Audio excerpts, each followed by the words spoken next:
Victorian mansion had long been shrouded in an aura of malevolence. Nestled at the edge of a dense, foreboding forest, the place was avoided by the locals, who spoke in hushed whispers about its dark history.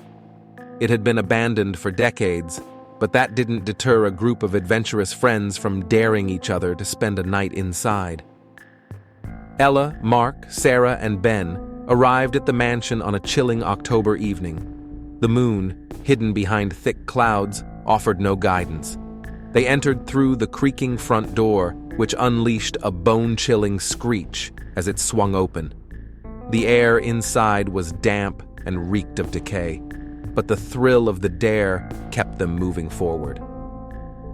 Candles flickered in the main hall, casting eerie shadows on the dilapidated wallpaper. Paintings of grim-faced ancestors lined the walls, their eyes following the intruders as if warning them to leave. The friends laughed nervously and pushed deeper into the house.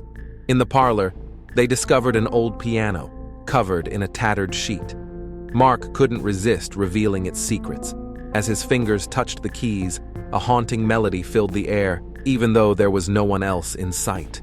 The keys seemed to depress themselves, playing a mournful tune that sent shivers down their spines. Sarah suggested exploring the upper floors. As they ascended the creaking staircase, the temperature dropped drastically.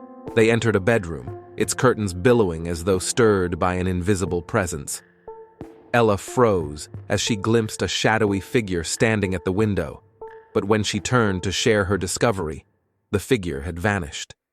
As the night wore on, the friends began to feel an oppressive atmosphere, as though the very walls of the house were closing in on them. Whispers filled the air, unintelligible but undeniably sinister. Ben's flashlight flickered, and the friends were plunged into darkness. Panic seized them, and they scrambled to find each other in the black void. Suddenly, a cold hand clamped down on Ella's wrist. She screamed, and her friends rushed to her side. In the dim glow of their remaining flashlight, they saw her wrist was now marred by deep, angry welts.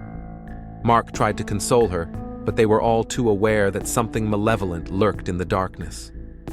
Desperation and fear drove them to make their way back to the front door, but it wouldn't budge.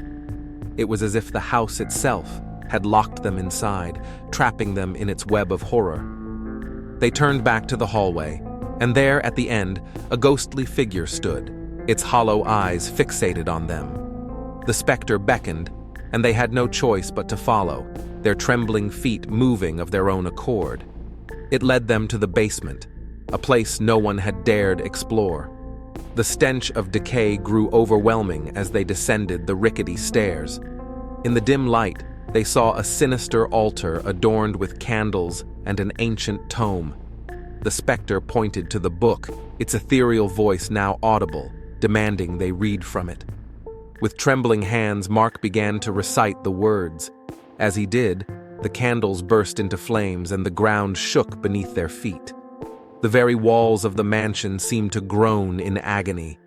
With a final deafening roar, the house collapsed upon itself, burying the mansion and its malevolent secrets forever.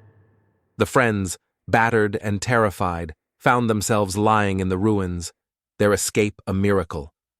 As they fled the cursed grounds, they realized they had narrowly escaped the clutches of something ancient and malevolent, something that had sought to consume their souls within the terrifying depths of the haunted mansion.